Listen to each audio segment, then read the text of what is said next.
తెలంగాణలో సొంత ఇల్లు కోసం ఎన్నో సంవత్సరాలుగా ఎదురు చూస్తున్న వేలాది కుటుంబాలకు ఇప్పుడు ఊరట లభించే సూచనలు కనిపిస్తున్నాయి. డబుల్ బెడ్రూమ్ ఇళ్ల నిర్మాణానికి సంబంధించిన బకాయిలను విడుదల చేయడానికి కేంద్ర ప్రభుత్వం గ్రీన్ సిగ్నల్ ఇచ్చినట్లు సమాచారం. ఇటీవల రాష్ట్ర ప్రభుత్వ ఉన్నతాధికారులు ఢిల్లీ వెళ్లి కేంద్ర అర్బన్ హౌసింగ్ శాఖ అధికారులతో సమావేశమై పెండింగ్ నిధుల విడుదలపై చర్చించారు. ఈ చర్చల అనంతరం కేంద్రం సానుకూలంగా స్పందించి 564 కోట్ల రూపాయల విడుదలకు ఆమోదం తెలిపినట్లు తెలుస్తోంది. తెలంగాణలో పేదల కోసం భారీ స్థాయిలో డబుల్ బెడ్రూమ్ ఇళ్ల నిర్మాణం ప్రారంభించబడింది. మొత్తం సుమారు 1.45 లక్షల ఇల్లు నిర్మాణానికి శ్రీకారం చుట్టగా ఇప్పటి వరకు దాదాపు 60,000 ఇల్లు లబ్ధిదారులకు అందించబడ్డాయి. మరో 30,000 ఇల్లు పంపిణీకి సిద్ధంగా ఉన్నప్పటికీ మిగతా ఇల్లు నిధుల కొరత కారణంగా మధ్యలోనే ఆగిపోయాయి.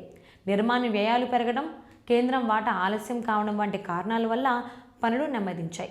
ఇప్పుడు కేంద్రం నుంచి నిధులు విడుదలైతే ఆగిపోయిన పనులు మళ్లీ వేగం అందుకునే అవకాశం ఉంది. ఈ నిధులు ప్రధానంగా ప్రధానమంత్రి ఆవాస్ యోజన కింద రాష్ట్రానికి అందనున్నాయి. పథకం నిబంధనల ప్రకారం లబ్ధిదారుల పూర్తి వివరాలు కేంద్ర ప్రభుత్వ పోర్టల్లో నమోదు చేసి అప్లోడ్ చేయాలి.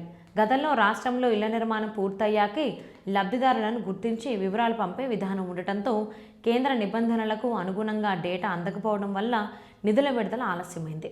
తాజాగా రాష్ట్ర ప్రభుత్వం అవసరమైన లబ్ధిదారుల వివరాలను పోర్టల్లో అప్లోడ్ చేయడంతో కేంద్రం నిధుల విడుదలకు అంగీకరించింది.